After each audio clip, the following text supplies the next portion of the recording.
السلام علیکم ورحمۃ اللہ دوستوں، ہمارے یوٹیوب چینل پر آپ کا بہت بہت استقبال ہے۔ آج ہم دوسری صورت ترجمہ دیکھتے ہیں، سورہ زلزال۔ اس کو زلزلہ بولتے ہیں۔ زلزلہ بولتے ہیں کسی چیز کو زور زور سے ہلا دینا۔ اس صورت میں تین چیزیں خاص طور پر بیان کی گئی ہیں کہ مرنے کے بعد دوبارہ کی زندگی کس طرح قائم ہوگی، قیامت کس طرح قائم ہوگی، اور دوسری چیز میں یہ بیان کی گئی ہے کہ جس زمین کے اوپر انسان لاپرواہی اور بے پرواہی کے ساتھ چل رہا ہے وہی زمین کل قیامت کے دن اس کے خلاف یا حق میں گواہی دے گی۔ تیسری چیز کے اندر بیان کی گئی ہے کہ جس انسان نے ذرا برابر نیکی کی ہوگی وہ بھی اس کے سامنے آئے گی، اور جس انسان نے ذرا برابر برائی کی ہوگی وہ بھی اس کے سامنے آئے گی۔ اب ہم اس کا ترجمہ دیکھتے ہیں۔ بسم اللہ الرحمن الرحیم، شروع کرتا ہوں اللہ کے نام سے جو بڑا ہی مہربان نہایت رحم کرنے والا ہے۔ اذا زلزلت الارض زلزالها، جب زمین پوری شدت کے ساتھ پوری سختی کے ساتھ ہلا دی جائے گی۔ واخرجت الارض اثقالها، اور جب زمین اپنے اندر کے سارے بوجھ کو باہر نکال دے گی۔ وقال الانسان ما لها، انسان کہے گا کہ زمین کو کیا ہو رہا ہے۔ یومئذ تحدث اخبارها، اس دن زمین اپنے اندر کی ساری خبروں کو بیان کرے گی۔ بان ربک وحالها، اس لیے کہ تمہارے رب نے اس کو ایسا کرنے کا حکم دیا ہوگا۔ یومئذ یصدر الناس اشتاتا لیروا اعمالهم، اس دن لوگ جماعت در جماعت، فوج در فوج نکل رہے ہوں گے۔ لیروا اعمالهم، تاکہ ان کو ان کے اعمال دکھائے جائیں۔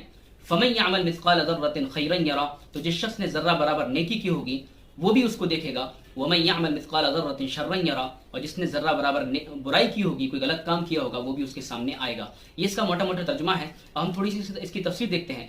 قیامت کے سلسلے میں یہ ہے کہ قیامت دو اسٹیپ میں واقع ہوگی، تو یہاں جو صورت بیان کیا جا رہا ہے اذا زلزلت الارض زلزالها، کہ جب زمین کو پوری شدت کے ساتھ ہلا دیا جائے گا، یہ دوسرے اسٹیپ کے بارے میں بیان کیا جا رہا ہے۔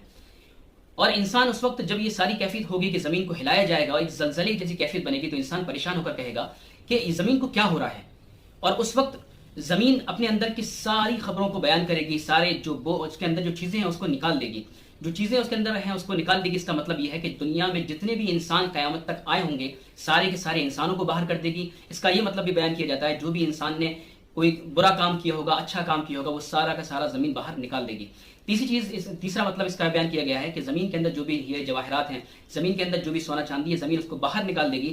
انسان اس کو دیکھ کر افسوس کرے گا کہ یہ وہ چیزیں ہیں جن کے لیے میں کیا کچھ میں نے نہیں کیا، اور آج وہ ساری چیزیں سامنے بکھری ہوئی پڑی ہیں۔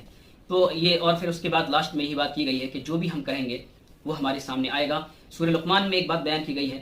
لقمان علیہ السلام نے بیٹے کو نصیحت کی، یا بنی انہا ان تک مثقال حبۃ من خردل فتکن فی صخرۃ او فی السماوات او فی الارض یأتی بہ اللہ، اے میرے بیٹے اگر تم کچھ بھی کام، کوئی اچھا کام کوئی برا کام، چٹان کے اندر چھپ کے کرو گے، زمین کے تہوں میں جا کر کرو گے، آسمان کی بلندیوں میں جا کر کرو گے، اللہ تعالیٰ اس کو لے کر آئے گا۔ ان اللہ لطیف خبیر، کیونکہ اللہ تعالیٰ بہت ہی باریک بھی اور ہر چیز کی خبر رکھنے والا ہے۔ تو ہم جو بھی کریں گے وہ ہمارے سامنے کل آنے والا ہے۔ اللہ تعالیٰ اس صورت کا جو ترجمہ ہے اس سے ہمیں عمل کی توفیق نصیب فرمائے اور اس کو آگے پہنچانے کی توفیق نصیب فرمائے۔